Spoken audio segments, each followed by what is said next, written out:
사랑하는 성도님들, 오늘 이 시간 여러분과 함께 나누고 싶은 말씀이 있습니다. 지금 이 순간 책상 앞에 앉아 계신 분들이 계실 겁니다. 수험표를 손에 쥐고 떨리는 마음으로 시험을 준비하고 계신 분들 말입니다. 어떤 분은 대학 입시를 앞두고 계실 것이고, 어떤 분은 취업 시험을 준비하고 계실 것입니다.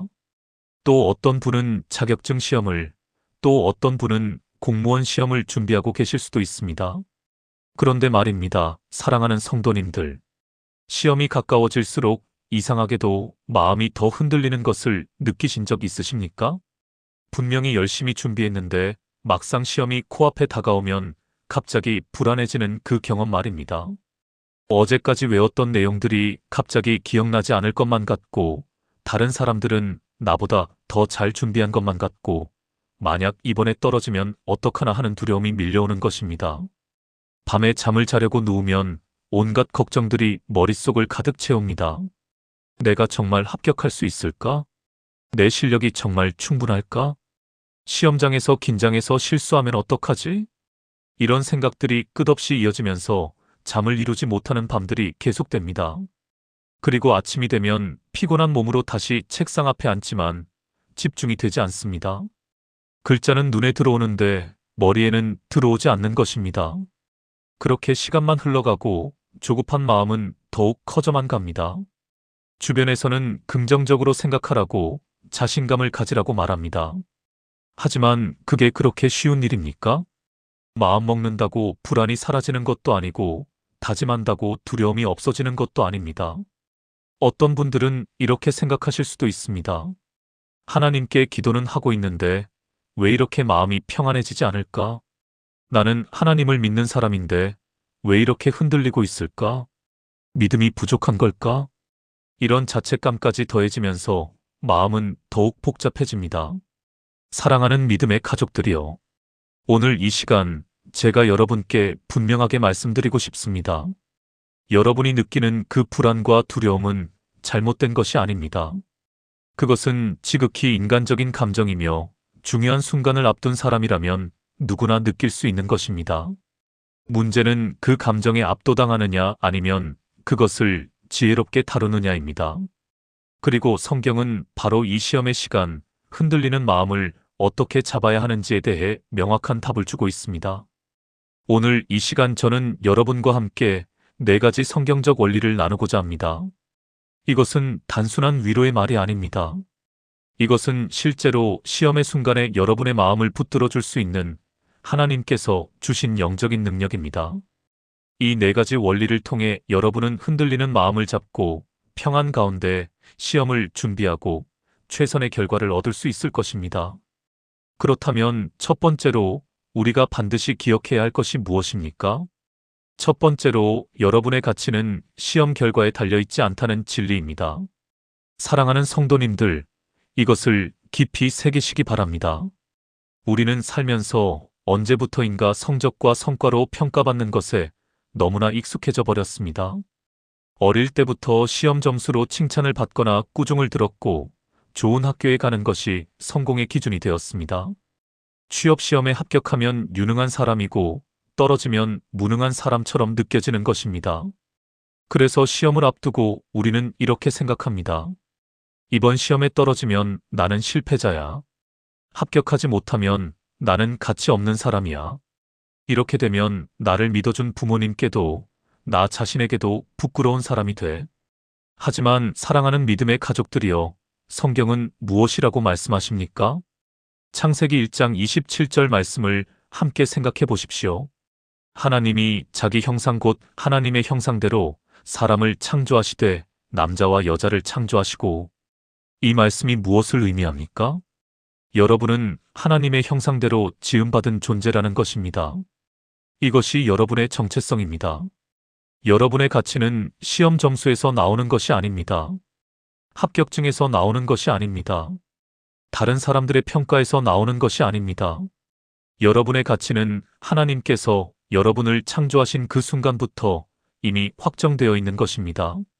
시편 139편 13절부터 14절 말씀을 보십시오. 주께서 내 장부를 지으시며 나의 모태에서 나를 만드셨나이다. 내가 주께 감사하옴은 나를 지으심이 심히 기묘하심이라. 주께서 하시는 일이 기이함을 내 영혼이 잘 아나이다.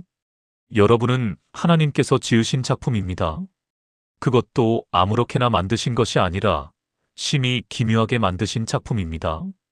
화가가 정성을 다해 그린 그림의 가치가 누군가의 평가에 따라 달라지지 않는 것처럼 여러분의 가치도 시험 결과에 따라 달라지지 않습니다. 이것을 깨닫는 것이 왜 중요합니까? 이것을 깨달아야만 불안에서 벗어날 수 있기 때문입니다. 시험에 대한 불안의 뿌리는 무엇입니까? 결과가 나의 가치를 결정한다는 두려움입니다. 떨어지면 내가 무가치한 사람이 된다는 공포입니다. 하지만 여러분이 하나님 안에서의 정체성을 확실히 안다면 그 불안은 힘을 잃게 됩니다. 물론 시험은 중요합니다. 최선을 다해 준비해야 합니다. 하지만 그 결과가 여러분의 존재 가치를 결정하지는 않습니다. 합격하면 감사한 것이고 떨어져도 여러분은 여전히 하나님의 소중한 자녀입니다. 이것을 믿으시기 바랍니다. 실제로 성경을 보면 이런 진리를 보여주는 인물들이 많이 있습니다. 요셉을 생각해 보십시오. 그는 형들에게 팔려 애굽으로 끌려갔고 억울하게 감옥에 갇혔습니다. 인간적인 관점에서 보면 완전한 실패자입니다. 하지만 그의 가치가 변했습니까? 아닙니다. 하나님께서 그와 함께 하셨고 결국 애굽의 총리가 되었습니다. 다윗은 어떻습니까? 그는 목동 출신으로 왕이 되었지만 아들 압살롬의 반역으로 궁전에서 쫓겨나기도 했습니다. 그 순간 그의 가치가 떨어졌습니까? 아닙니다. 그는 여전히 하나님께서 기름 부으신 왕이었고 하나님의 마음에 합한 자였습니다. 사랑하는 성도님들, 이것을 실제 삶에 어떻게 적용할 수 있습니까? 지금 여러분이 시험을 준비하면서 불안이 밀려올 때 이렇게 고백하시기 바랍니다. 나는 하나님의 형상대로 지음받은 소중한 존재야. 이번 시험 결과가 나의 가치를 결정하지 않아. 합격하면 감사하게 그 길을 가고 떨어지면 하나님께서 예비하신 다른 길이 있을 거야. 어떤 결과가 나오든 나는 여전히 하나님의 사랑받는 자녀야. 이렇게 고백할 때 여러분의 마음에 평안이 찾아올 것입니다. 그리고 놀랍게도 이렇게 평안한 마음으로 공부할 때 집중력도 더 높아지고 결과도 더 좋아집니다.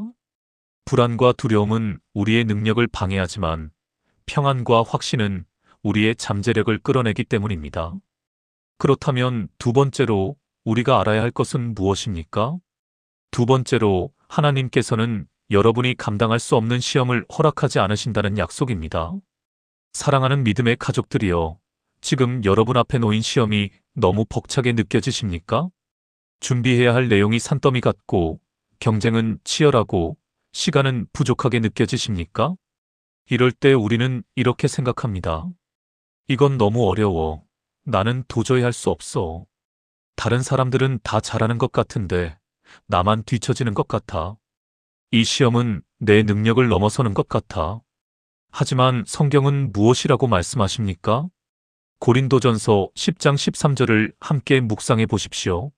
사람이 감당할 시험 밖에는 너희가 당한 것이 없나니 오직 하나님은 미쁘사 너희가 감당하지 못할 시험 당함을 허락하지 아니하시고 시험 당할 즈음에 또한 피할 길을 내사 너희로 능히 감당하게 하시느니라.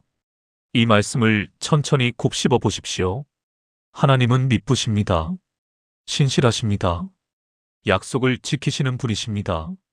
그분께서 여러분이 감당하지 못할 시험을 허락하지 않으신다고 분명히 말씀하셨습니다. 이것이 무슨 의미입니까? 지금 여러분 앞에 놓인 그 시험은 힘들고 어렵게 느껴질지라도 여러분이 감당할 수 있는 시험이라는 것입니다. 하나님께서는 여러분의 능력을 아십니다. 여러분의 한계를 아십니다. 그리고 그것을 넘어서는 시험은 허락하지 않으십니다. 더 놀라운 것은 무엇입니까? 하나님께서는 시험 당할 즈음에 피할 길을 내신다는 것입니다.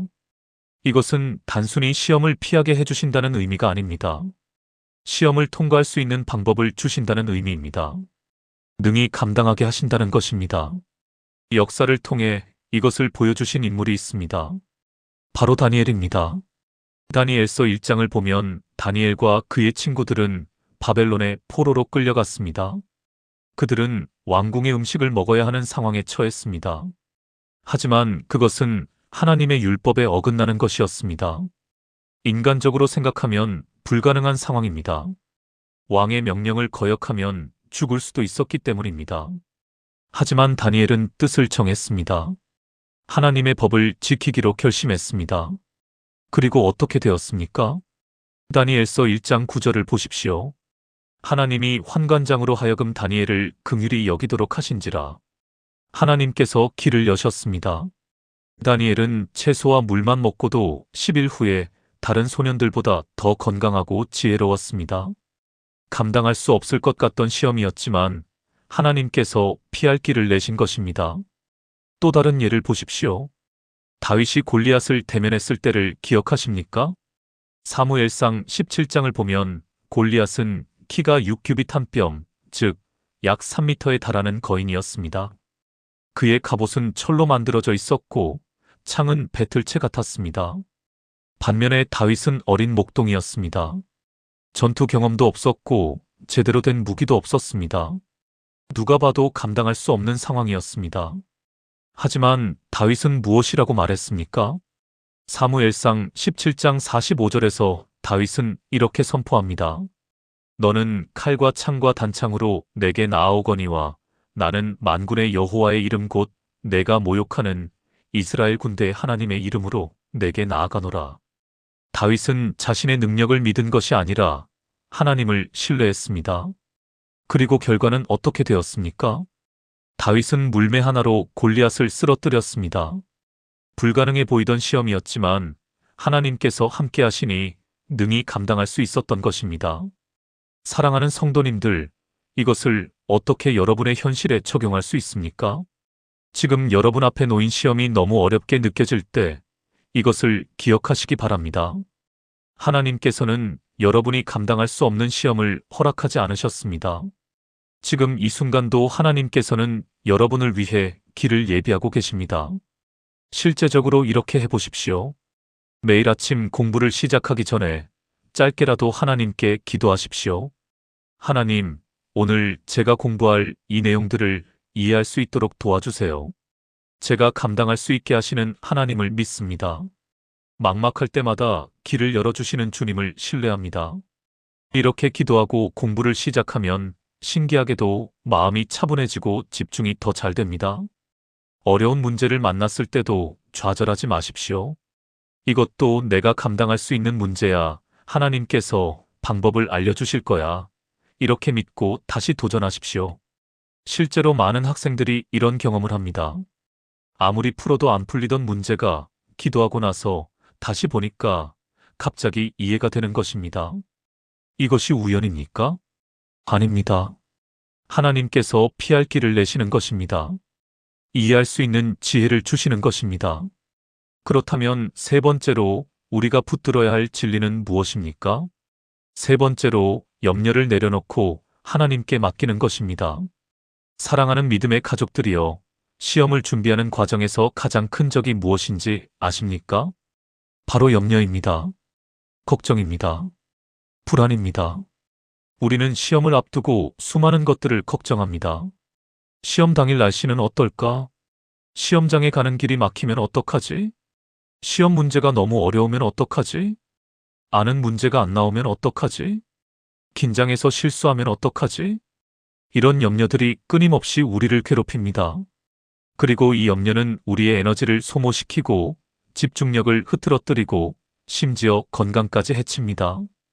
밤에 잠을 못 이루고 소화가 안 되고 두통이 생기는 것도 모두 염려 때문입니다. 하지만 예수님께서는 무엇이라고 말씀하셨습니까? 마태복음 6장 25절부터 27절 말씀을 보십시오. 그러므로 내가 너희에게 이르노니 목숨을 위하여 무엇을 먹을까, 무엇을 마실까, 몸을 위하여 무엇을 입을까 염려하지 말라. 목숨이 음식보다 중하지 아니하며 몸이 의복보다 중하지 아니하냐? 공중의 새를 보라, 심지도 않고 거두지도 않고 창고에 모아들이지도 아니하되 너희 하늘 아버지께서 기르시나니 너희는 이것들보다 귀하지 아니하냐? 너희 중에 누가 염려함으로 그 키를 한 자라도 더할 수 있겠느냐? 이 말씀이 무엇을 의미합니까? 염려한다고 해서 상황이 나아지지 않는다는 것입니다. 걱정한다고 해서 문제가 해결되지 않는다는 것입니다.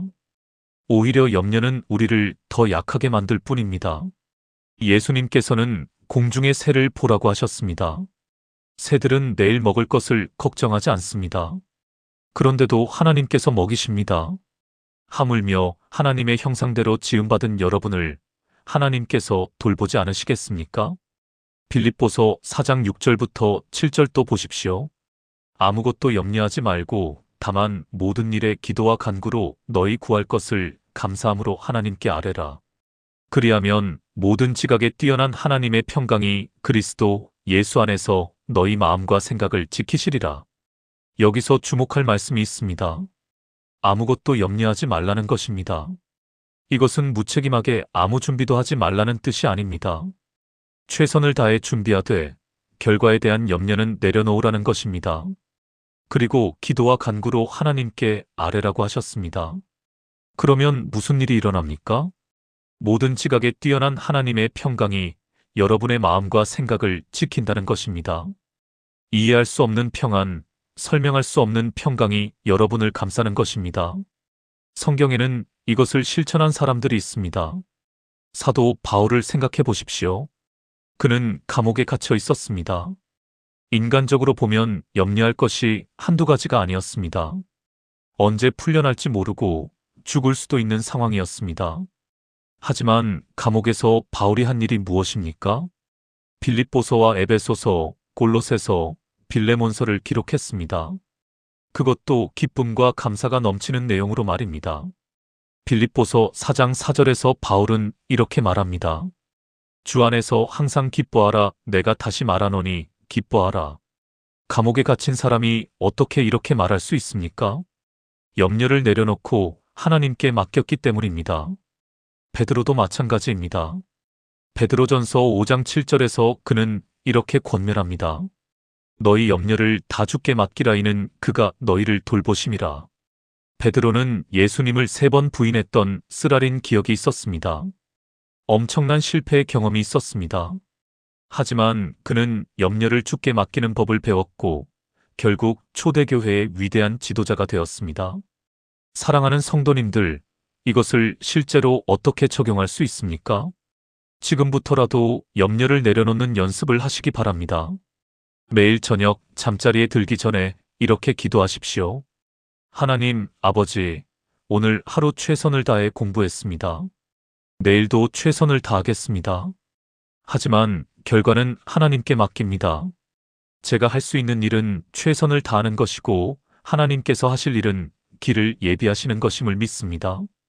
제 염려를 하나님께 맡기오니 오늘 밤 편안히 쉬게 하소서. 이렇게 기도하고 나면 신기하게도 마음이 평안해집니다. 잠도 더 잘 오고 다음날 아침 더 상쾌하게 일어날 수 있습니다. 또한 공부하다가 막막한 순간이 올 때마다 잠깐 멈추고 심호흡을 하십시오. 그리고 이렇게 고백하십시오. 나는 지금 최선을 다하고 있어. 결과는 하나님께 맡기고 나는 지금 이 순간에 집중하자. 이렇게 하면 불필요한 염려에서 벗어나 현재에 집중할 수 있게 됩니다. 그리고 실제로 연구 결과들도 이것을 뒷받침합니다. 염려와 불안은 뇌의 작업 기억 용량을 감소시켜 학습 능력과 문제 해결 능력을 떨어뜨립니다. 반면에 평안한 마음은 뇌가 최적의 상태로 작동하게 합니다. 그러니 염려를 내려놓는 것은 단순히 영적인 문제만이 아니라 실제 성과에도 도움이 되는 것입니다. 그렇다면 마지막으로 4번째, 우리가 반드시 기억해야 할 것은 무엇입니까? 4번째로 하나님의 계획은 우리의 생각보다 크고 선하다는 확신입니다. 사랑하는 믿음의 가족들이여, 우리가 시험을 준비할 때 가장 두려워하는 것이 무엇입니까? 바로 실패입니다. 떨어지는 것입니다. 원하는 결과를 얻지 못하는 것입니다. 우리는 이렇게 생각합니다. 만약 이번에 떨어지면 내 인생은 끝이야. 계획했던 모든 것이 무너질 거야. 다시는 기회가 오지 않을 거야. 하지만 정말 그렇습니까? 한 번의 시험 결과가 정말 여러분의 인생 전체를 결정합니까? 성경은 무엇이라고 말씀하십니까? 로마서 8장 28절을 함께 묵상해 보십시오. 우리가 알거니와 하나님을 사랑하는 자, 곧 그의 뜻대로 부르심을 입은 자들에게는 모든 것이 합력하여 선을 이루느니라. 이 말씀을 주목해서 보십시오. 모든 것이 합력하여 선을 이룬다는 것입니다. 여기서 모든 것은 무엇을 의미합니까? 좋은 일만을 의미하는 것이 아닙니다. 어려운 일, 힘든 일, 심지어 실패처럼 보이는 일까지도 포함됩니다. 하나님께서는 우리 인생의 모든 순간들을, 성공과 실패를, 기쁨과 슬픔을 모두 합쳐서 선을 이루신다는 것입니다. 예레미야 29장 11절도 보십시오. 여호와의 말씀이니라. 너희를 향한 나의 생각을 내가 아나니 평안이요 재앙이 아니니라. 너희에게 미래와 희망을 주는 것이니라. 하나님께서는 여러분을 향한 계획을 가지고 계십니다. 그것은 평안이요 미래요 희망입니다. 재앙이 아닙니다. 비록 지금 이 순간은 힘들고 어렵게 느껴질지라도 하나님의 큰 그림 안에서는 모든 것이 합력하여 선을 이루고 있는 것입니다. 성경에는 이것을 보여주는 놀라운 이야기들이 있습니다. 요셉을 다시 생각해 보십시오. 요셉의 인생을 보면 실패와 좌절의 연속이었습니다. 형들에게 미움을 받아 노예로 팔렸고 애굽에서 억울하게 감옥에 갇혔습니다. 그 순간순간 요셉은 얼마나 절망했겠습니까? 왜 이런 일들이 나에게 일어나는 거지? 하나님은 어디 계시는 거지? 이렇게 생각했을 것입니다. 하지만 결과를 보십시오. 요셉은 애굽의 총리가 되어 기근 때 수많은 생명을 살렸고 자기 가족도 구했습니다.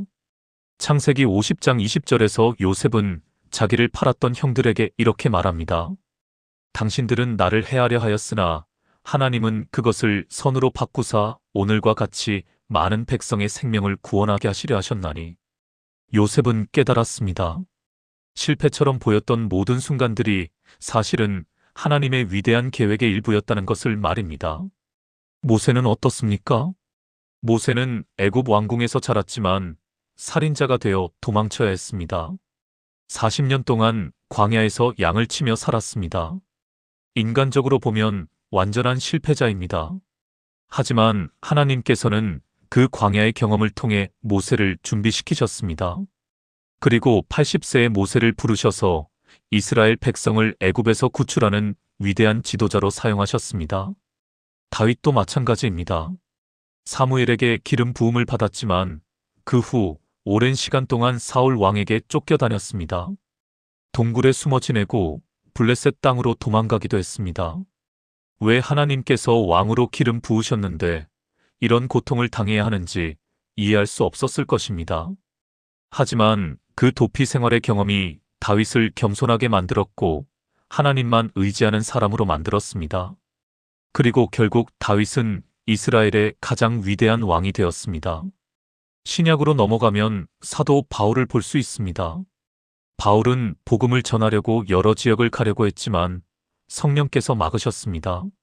사도행전 16장을 보면 바울은 아시아에서 말씀을 전하는 것을 성령께서 금하셨다고 기록되어 있습니다.